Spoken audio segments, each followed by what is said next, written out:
Primeira leitura. Início da carta de São Tiago.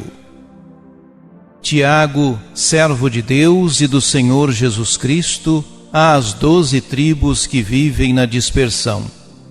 Saudações.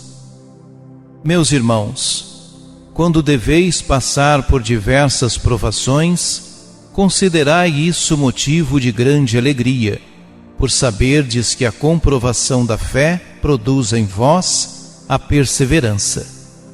Mas é preciso que a perseverança gere uma obra de perfeição, para que vos torneis perfeitos e íntegros, sem falta ou deficiência alguma. Se há alguém de vós falta sabedoria, peça a Deus, que a concede generosamente a todos, sem impor condições, e ela lhe será dada. Mas peça com fé, sem duvidar, porque aquele que duvida é semelhante a uma onda do mar, impelida e agitada pelo vento. Não pense tal pessoa que receberá alguma coisa do Senhor. O homem de duas almas é inconstante em todos os seus caminhos. O irmão humilde pode ufanar-se de sua exaltação, mas o rico deve gloriar-se de sua humilhação, pois há de passar como a flor da erva. Com efeito, basta que surja o sol com o seu calor, logo seca a erva, cai a sua flor e desaparece a beleza do seu aspecto.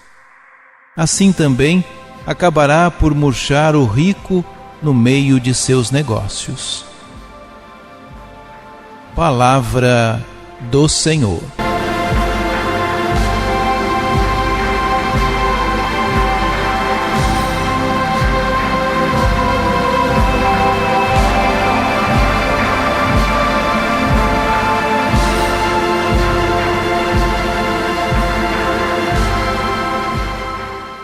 A carta que hoje começamos a ler atribuía a Tiago, irmão do Senhor e bispo de Jerusalém, é dirigida às 12 tribos da diáspora, tal como a primeira carta de Pedro.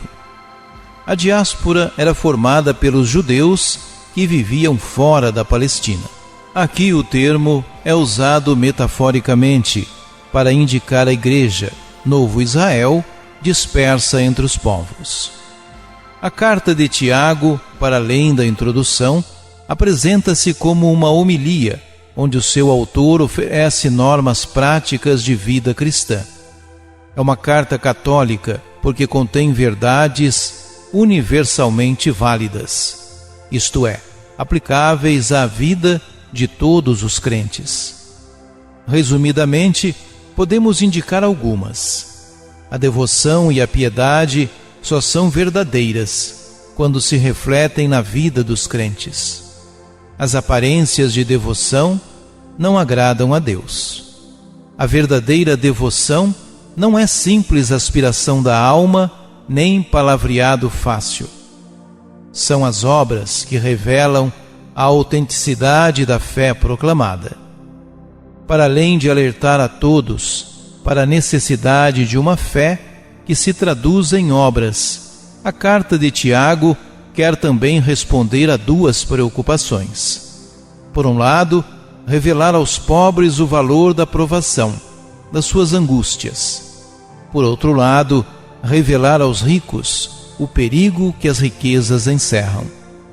O clima de sabedoria veterotestamentárias é iluminado, ainda que não muito diretamente, pela luz de Cristo.